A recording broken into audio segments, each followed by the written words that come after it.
بحبنا للدعوة لله رب العالمين تطيب. بسم الله الرحمن الرحيم. Assalamualaikum warahmatullahi wabarakatuh. Alhamdulillahirabbil alamin wassalatu wassalamu ala sayyidil mursalin nabiyina Muhammad wa ala alihi wa ashabihi wa man tabi'ahum bi ihsanin ila yaumiddin. Amma ba'd.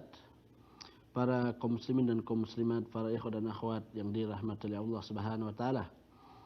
Alhamdulillah pada hari ini, hari Selasa, sebagaimana biasa kita berjumpa kembali lewat channel kita Risalah TV. Dan tentunya kita sudah tahu bahwa tema kita dalam pertemuan ini adalah penjelasan terkait dengan hadis-hadis yang disebutkan oleh Imam Nawawi dalam kitabnya Al-Arba'in An-Nawawiyah. Pada kesempatan kali ini kita akan membahas satu hadis, yaitu hadis yang keempat yang disebutkan oleh Al-Imam An-Nawawi dalam kitabnya tersebut. Beliau mengatakan an Abi Abdurrahman Abdullah bin Mas'ud radhiyallahu ta'ala anhu qala haddatsana Rasulullah sallallahu alaihi wasallam wa huwa as-sadiqul masduq. Dari Abi Abdurrahman Abdullah bin Mas'ud radhiyallahu ta'ala anhu, beliau mengatakan haddatsana Rasulullah sallallahu alaihi wasallam wa huwa as-sadiqul masduq, bahwa Rasulullah sallallahu alaihi wasallam menginformasikan kepada kami sebuah informasi, mengabarkan kepada kami sebuah kabar, dan beliau adalah orang yang jujur dan dapat dipercaya. Inna ahadakum yajma'u khalquhu fi batni ummihi 40 yawman nutfatan. Bahwa salah seorang di antara kalian dikumpulkan penciptaannya dalam perut ibunya 40 hari sebagai air mani. Thumma yakunu 'alaqatan mithla dhalik. Kemudian setelah itu berubah menjadi 'alaqah, yaitu segumpal darah pada 40 hari yang selanjutnya. Thumma yakunu mudghatan mithla dhalik. Kemudian setelah itu dia berubah menjadi segumpal daging, ya, pada 40 yang ketiga. Thumma yursalu ilaihi malak. Kemudian atau fayunfahu fihi ruh. Kemudian ditiupkan kepadanya ruh.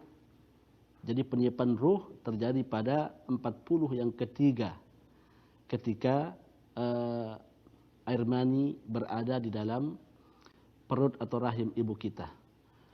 Fayursalu ilaihil malak. Kemudian dikirimkan kepadanya malaikat.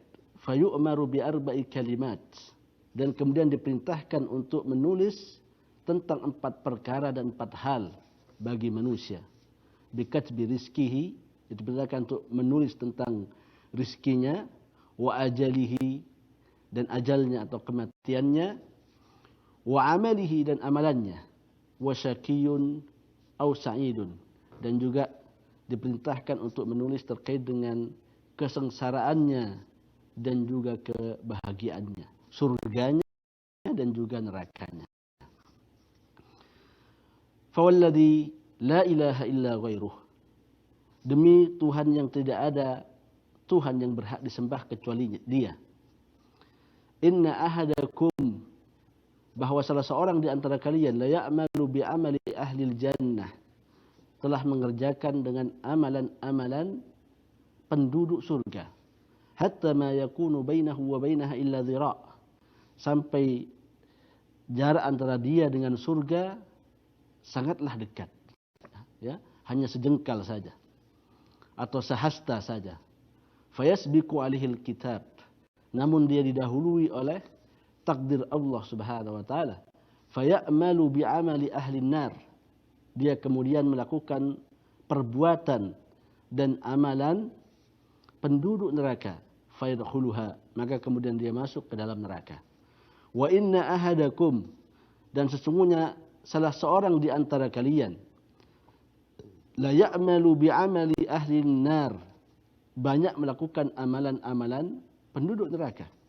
Hatta ma yakunu bainahu wa bainaha illa dhira', sehingga jarak antara dia dengan neraka, antara dia dengan masuknya neraka, illa dhira', hanya sehasta saja. fayasbiqu alaihi alkitab, namun dia didahului oleh takdir Allah Subhanahu wa taala, fayamalu bi'amali ahli jannah, kemudian dia melakukan amalan-amalan penduduk surga, fayadkhuluha, dan kemudian dia masuk ke dalam surga Allah Subhanahu wa taala. Rawahu Al-Bukhari wa Muslim. Hadis ini diriwayatkan oleh Imam Bukhari dan juga Imam Muslim. Kaum muslimin dan kaum muslimat, ikhwan dan akhwat yang dirahmati oleh Allah Subhanahu wa taala, ini adalah hadis yang keempat yang disebutkan oleh Imam Nawawi dalam kitab beliau Al-Arba'in Nawawiyah.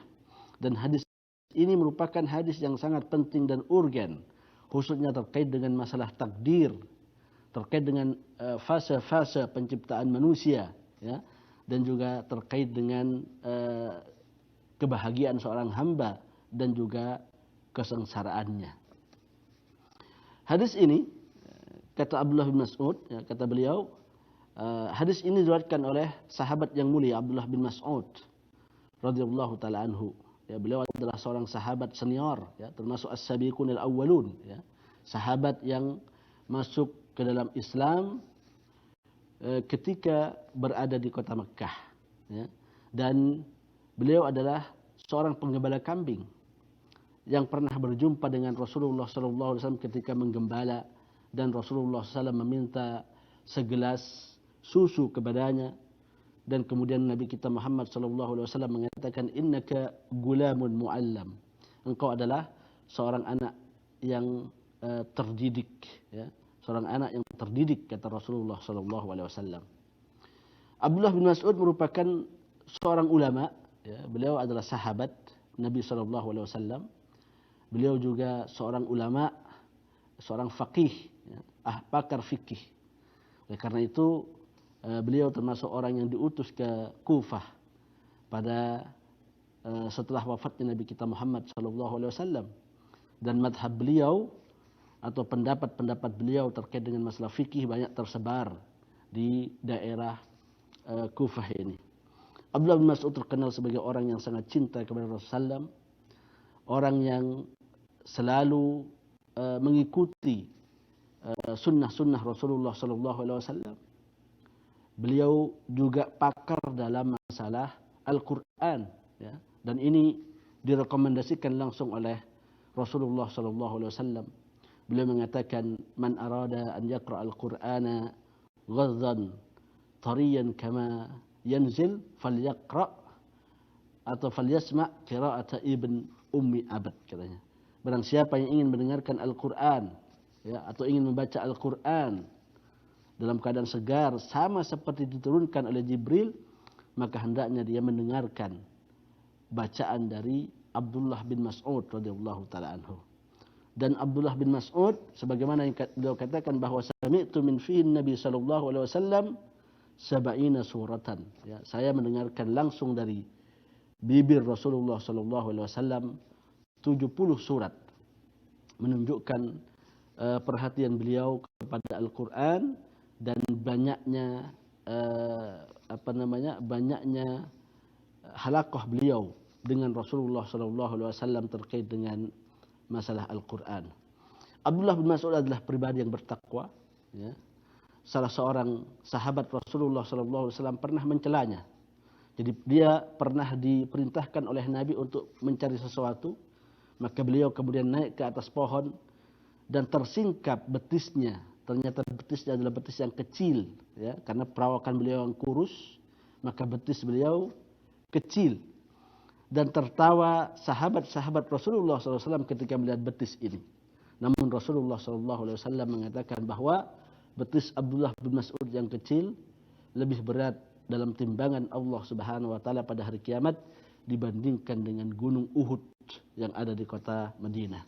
Tentunya ini adalah pujian terkait dengan kualitas ketakwaan dan kesolehan Abdullah bin Mas'ud kepada Allah Subhanahu wa taala. Beliau wafat pada tahun 32 Hijriah.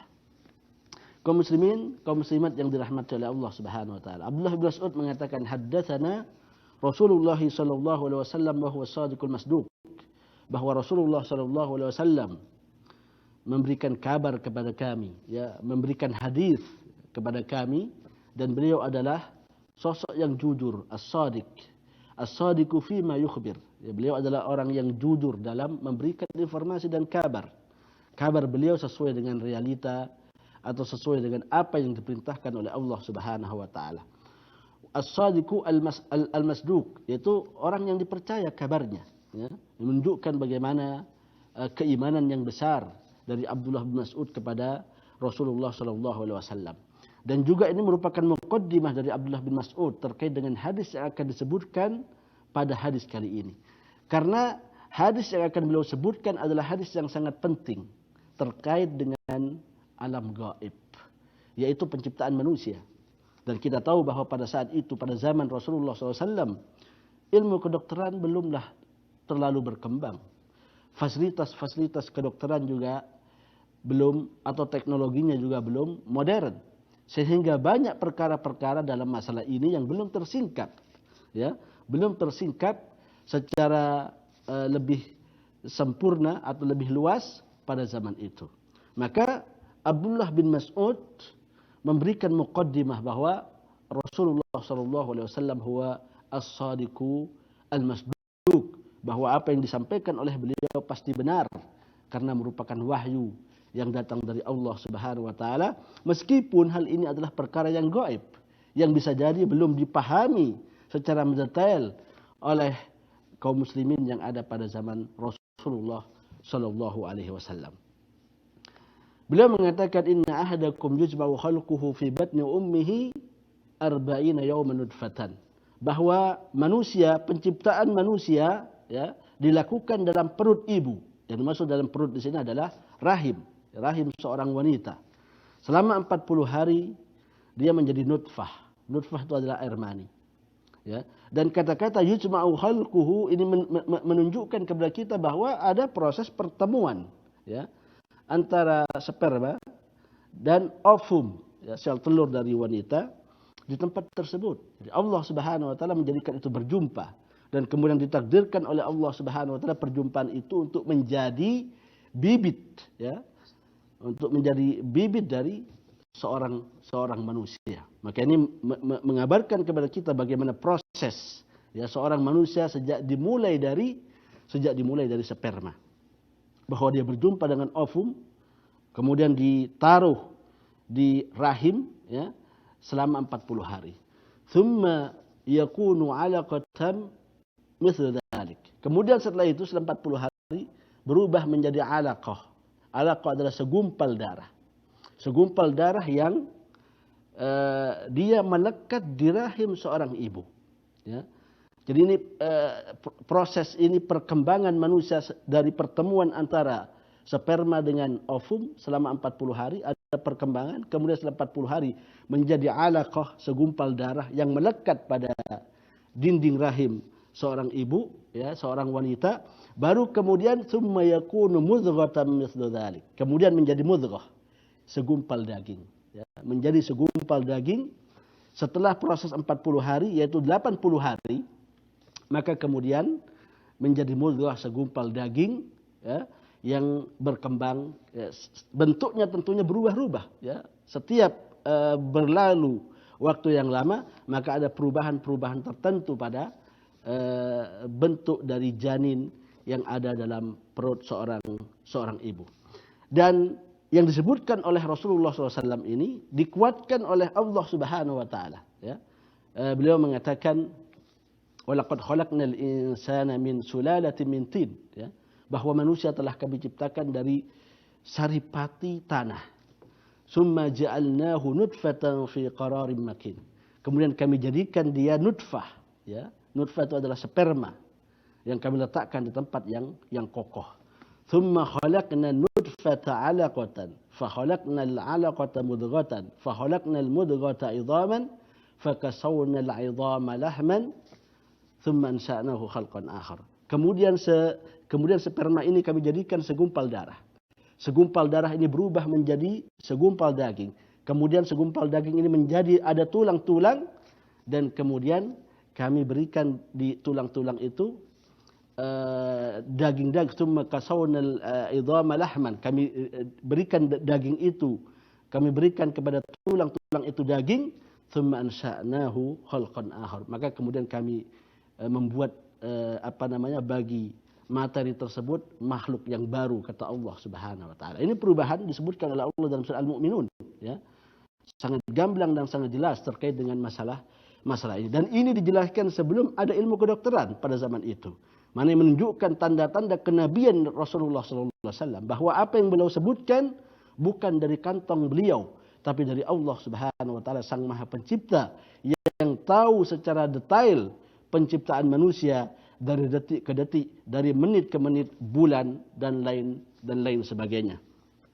Kemudian setelah itu Rasulullah SAW mengatakan fayunfahu fihi ruh, ya. Kemudian ketika sudah sampai pada 40 hari yang ketiga, yaitu 120 hari, yunfahu fihi ruh, maka kemudian ditiupkan kepadanya ruh.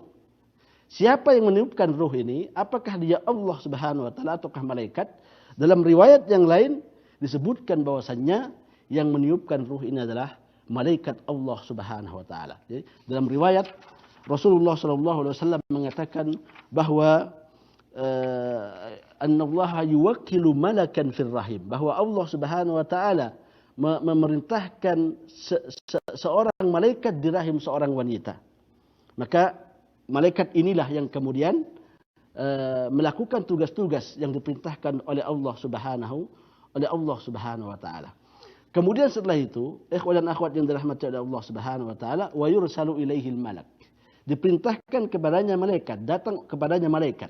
Yang mana malaikat ini diperintahkan untuk menulis 4 hal dari manusia itu. Yaitu untuk menulis rizkinya, ya, bikatbi rizkihi wa ajalihi, untuk menulis ajalnya, kapan matinya. Wa amalihi, dan juga menulis tentang amalan-amalannya, ya. Dan juga tentang syaqiyun au sa'idun, dan tentang kesengsaraannya dan kebahagiaannya, ya. Di dunia dan di akhirat. Tentunya yang paling penting adalah ketika di akhirat terkait dengan surga dan neraka seseorang. Jadi 4 hal diperintahkan untuk ditulis oleh Allah Subhanahu kepada para malaikat.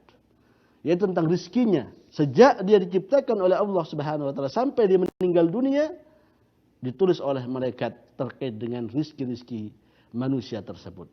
Kemudian setelah itu tentang kematiannya, berapa usia yang diberikan oleh Allah Subhanahu wa taala, di mana dia meninggal dunia, kapan meninggal dunia, berapa detiknya, berapa jamnya. Ini juga ditulis secara mendetail oleh malaikat Allah Subhanahu wa taala. Kemudian setelah itu amalannya. Apakah amalannya adalah amalan orang yang bertakwa, amalan orang yang banyak bermaksiat kepada Allah Subhanahu wa taala, ataukah dia orang yang kafir, ya? Wa syaqiyun wa sa'idun, apakah dia juga masuk surga dan masuk neraka? Juga diperintahkan oleh Allah Subhanahu wa taala untuk mencatatnya. Ikhwan dan akhwat, kaum muslimin dan kaum muslimat yang dirahmati oleh Allah Subhanahu wa taala. Jadi hadis ini menjelaskan kepada kita tentang fase-fase penciptaan. Waktu kita habis dan insyaallah kita akan lanjutkan penjelasan ini di waktu-waktu yang akan datang dengan lebih terperinci terkait dengan takdir manusia. Sampai di sini penjelasan kita pada kesempatan kali ini.